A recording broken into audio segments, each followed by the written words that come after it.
Volney Canônica tinha 8 anos quando começou a ajudar o pai nas tarefas de um ferro velho em Caxias do Sul, na Serra Gaúcha, nos anos 1980.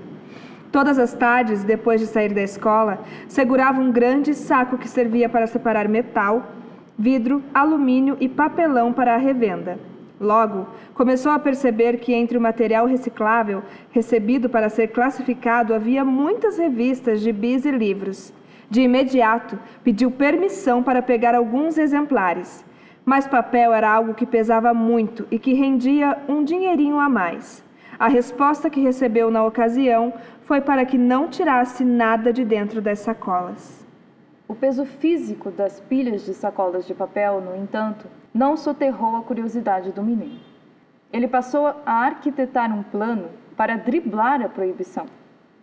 Como em uma história de detetive, o menino começou a observar a rotina de casa e descobriu que se usasse a hora do banho do pai, essa seria a brecha perfeita para resgatar algumas obras.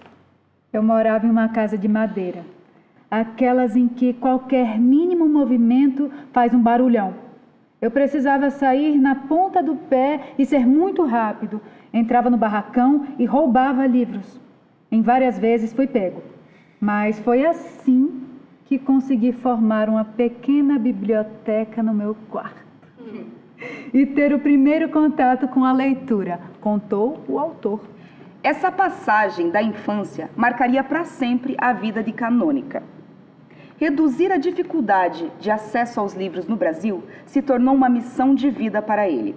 Essa vocação o levou a viagens para uma infinidade de municípios brasileiros e até mesmo a outros países. Na bagagem, sempre leva o entusiasmo para falar sobre projetos de incentivo à literatura. Brigar pela leitura sempre foi minha história.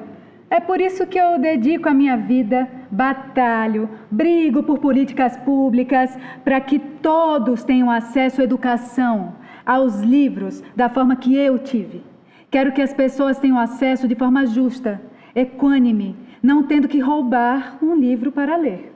Compartilhou. Só que antes de se tornar escritor e defensor dos direitos dos leitores, ele ainda teve passagem por experiências, digamos, transdisciplinares. Com 13 anos, teve sua carteira assinada em um supermercado e se emancipou dos pais. Nessa mesma época, começou a fazer aulas de teatro. Meu pai e minha mãe quase enlouqueceram. Ela queria que eu fosse padre. Fui coroinha até, mas não vinguei. Eu aprontava demais. Fechava as meninas no armário, comia as hóstias e o vinho, que não eram bentos.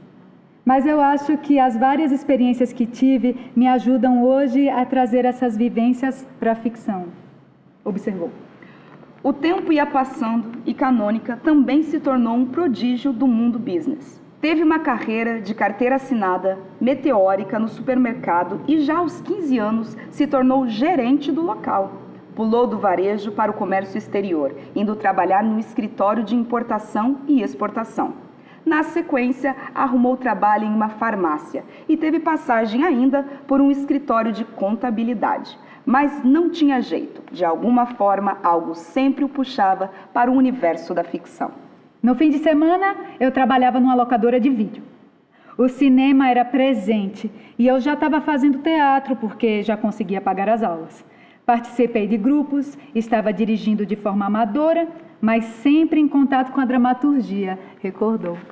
Quando já ocupava um cargo de confiança na Prefeitura de Caxias do Sul, ele estava com planos de promover uma bienal na cidade. Foi então conhecer o Salão do Livro Infantil e Juvenil no Rio de Janeiro para buscar inspiração. Fiquei empolgadíssimo, mas por uma questão política na Secretaria de Cultura de Caxias do Sul, esse projeto não aconteceu. Fiquei pé da vida, perdi a paciência e resolvi que não queria mais ficar. Vi que tinha uma especialização em literatura, arte e pensamento contemporâneo no Rio de Janeiro. E disse para mim mesmo, minha alma está no Rio. A cegonha me entregou no lugar errado. E assim eu decidi que iria me mudar. Já em 2014, Canônica resolveu dedicar energia e concretizar o sonho de montar o Centro de Leitura Quindim, em Caxias do Sul, sua cidade natal. O projeto, que está ativo até hoje, atua em diversas frentes, entre elas o empréstimo de livros em bibliotecas, atividades de pesquisa e incentivo à leitura em uma livraria. Em uma ideia de ecossistema do livro, onde transitam e convivem leitores, crianças, jovens e adultos. A ideia tinha surgido em 2009, quando ele viajou para conhecer o sistema de bibliotecas e as políticas públicas da Colômbia. Eu pedi demissão em 2015 para tocar o centro de leitura e 2 semanas depois eu recebi o convite para ir ao Ministério da Cultura, coordenar algumas áreas, entre elas o Programa Nacional de Incentivo à Leitura, o ProLer, relembrou. E foi nessa efervescência de ideias, projetos, viagens, agendas, reuniões, enfim. Mais uma vez, na fluidez da vida, que Canônica se pegou um dia olhando pela janela do avião em uma das tantas viagens que fazia na época em que trabalhava no governo. Viu a chuva escorrer pelo vidro, os pingos caindo, o ritmo da água e sentiu que precisava escrever uma história sobre falta, ressignificação e perdas na infância. Pegou o celular e, em um fôlego, entre lágrimas, escreveu Tanta Chuva no Céu, Editora do Brasil, 2020. Entre as alegrias de maior destaque está o fato de a obra ter sido escolhida pela revista 451, especializada em literatura, como um dos 14 melhores livros publicados no momento da pandemia. A história também conquistou o selo de distinção Cátedra Unesco de Leitura, pela excelência da obra, e assim, o menino que resgatava livros do ferro velho se viu, além de espalhador de leitura, o escritor com muitas histórias para contar. Meu processo de escrita tem a ver com coisas que ficam borbulhando na cabeça.